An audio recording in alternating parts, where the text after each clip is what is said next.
Suppose we wish to conduct a matched pairs test with a t-distribution. Here's how it can be done on the calculator.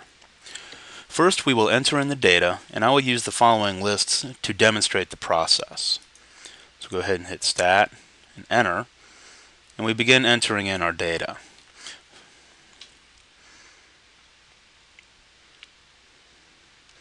Now that we have the first list of data entered in, we scroll over to the second list and begin entering that data.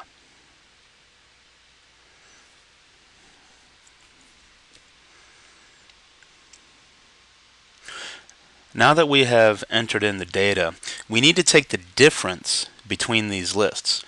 And we may do this as follows. We can scroll over to L3, highlight L3, and tell it to compute these differences.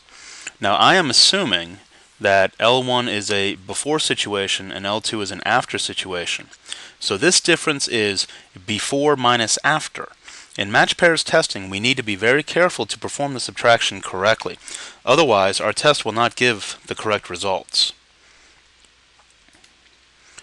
Now, in order to complete the match pairs test, we will conduct a t-test on this third list, these list of differences. So we hit Stat, scroll over to Test, highlight t-test, and hit Enter. We'll highlight Data and hit Enter. The mean difference that's assumed will be 0. The list is L3, and the frequency will be 1. Each data value has a frequency of 1. And what I'm doing here is that I am conducting a test that says that there is a difference between the before and after situation. Remember that I initially conducted the subtraction so that before minus after would be recorded in L3.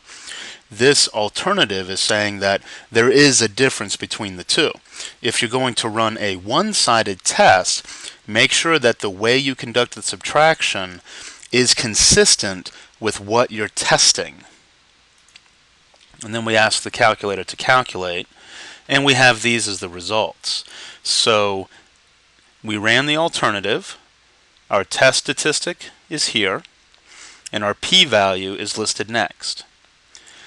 Our sample average for the differences in the two groups is given here. The sample standard deviation for those differences is given here, and the sample size is provided here. Now, if I run a one-sided alternative, such as mu naught being greater than mu, my alternative would reflect that before scores are less than after scores because of the way the subtraction was performed. So let's see how this works. We go back under Stat, highlight Test, and hit t-test. And then we scroll down to change the alternative, saying that I now think the average is less than what's claimed, and I recalculate. And notice here that when I choose that alternative, I get the same information in the same order, the alternative, the test statistic, the p-value, and the sample information. But in this case, we are seeing that the p-value is very close to 1. And if we change the alternative so that the claim is less than the true average, then we would be assuming that before scores are greater than after scores, again because of the way the subtraction was conducted.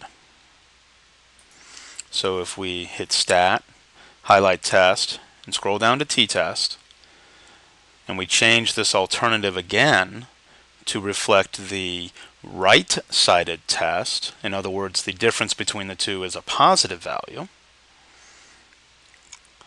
and then we conduct the test again, we see that the p-value now is approximately 0.0035. So it is very, very important that when you conduct a matched pairs test on the calculator, that the way you conduct the subtraction is consistent with your alternative. Otherwise, you can lead to erroneous results.